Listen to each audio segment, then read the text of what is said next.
To global channel Jayanti Amirisetti cooking and tips ఛానల్కి స్వాగతం. ఈ మిల్ మేకరు రొయ్యలు, చికెను, మటను వీటికి రుచికి సరిసాటిగా ఉంటుంది. మిల్ మేకరు మొదట పొయ్యి మీద గిన్నె పెట్టి దాంట్లో నీళ్లు పోస్తే బాగా మరగకాసిన తర్వాత, మరిగించిన తర్వాత ఈ మిల్ మేకర్ దాంట్లో వేయాలా. అవి మొత్తం కిందకి దింపేసి మొత్తం తీసి ఒక గిన్నెలో పెట్టుకొని దాంట్లో సన్నీళ్ళు పోసేసుకొని ఆ గిన్నెలోకి సన్నీళ్ళు పోసుకొని ఈ మిల్ మేకర్ మొత్తం బాగా ఒత్తేసి నీళ్ళన్నీ పోయిన తర్వాత ఒక గిన్నెలో వేసుకోవాలా.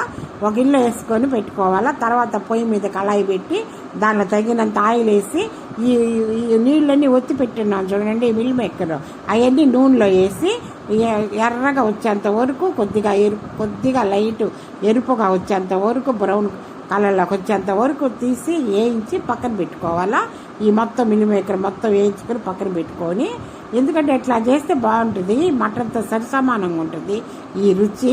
చికెన్, మటన్, ప్రాన్స్ వాటికి సరిసమానంగా ఉంటుందండి ఈ రుచి. తర్వాత పొయ్యి మీద కొద్దిగా నూనె తీసేసి కొద్దిగా నూనెలో ఆవాలు, జీలకర్ర వేసి అవి చిటపటలాడిన తర్వాత ఈ ఉల్లిపాయలు తరిగి పెట్టుకున్నాం కదా, ఆ ఉల్లిపాయలు దాంట్లో వేయాలా. అవి బ్రౌన్ ఎల్లిపాయలు వేసిన తర్వాత అవి గోల్డెన్ బ్రౌన్ కలర్లోకి వచ్చిన తర్వాత పచ్చిమిర్చి కరివేపాకు వేయాలా. అవి కొద్దిగా మగ్గిన తర్వాత కట్ చేసిన టమోటాలు వేసి టమోటాలు వేసిన తర్వాత అవి మగ్గిన తర్వాత అల్లం వెల్లుల్లి పేస్ట్ వేసేసి దాంట్లో రుచికి తగినంత కారం, ఉప్పు, పసుపు, ధనియాల పొడి, కాసింత ధనియాల పొడి వేసి బాగా నూనె పైకి వచ్చేంత వరకు కదుపుతూ ఉండాలా. మొత్తం కలిపెట్టుకొని తర్వాత కదుపుకొని ఆ నూనె బయటకు వచ్చిన తర్వాత ఇది మామూలు బిర్యానీ కూడా చేస్తారండి వీటితోటి. బిర్యానీ కూడా మిల్ మేకర్లతో బాగా నెక్స్ట్ వీడియోలో పెడతాను బిర్యానీ చేసేది.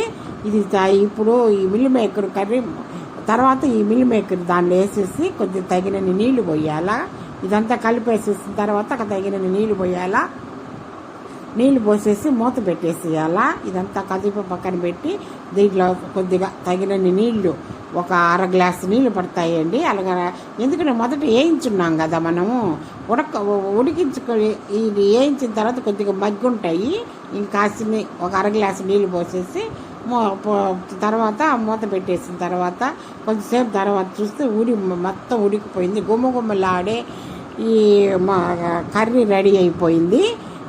తర్వాత ఇది దీంట్లో కొద్దిగా కట్ చేసిన దీంట్లో కొత్తిమీర చల్లుకుంటే ఈ మిల్ మేకరు బాగా దీంట్లోకి పూరీలోకి, చపాతీలోకి, దేంట్లోకైనా అన్నంలోకి అన్నిట్లో బాగుంటుంది ఈ మిల్ మేకరు. ఈ చికెన్కి, మటన్కి, రొయ్యల కూరకి సరిసాటిగా ఉంటుందండి. దీని టేస్ట్ అంత సూపర్గా ఉంటుంది, బాగా మంచిది ఇది. అయితే నానబెట్టి బాగా నీళ్ళు పిండి అట్లా చేస్తేనే బాగుంటుంది మిల్ మేకర్ కర్రీ. లైక్ చేయండి, షేర్ చేయండి, సబ్స్క్రైబర్ చేయండి. కొత్త వాళ్ళు ఎవరైనా చూస్తే ఈ ఛానల్ని సబ్స్క్రైబర్ చేసుకోండి, బెల్ ఐకాన్ నొక్కండి.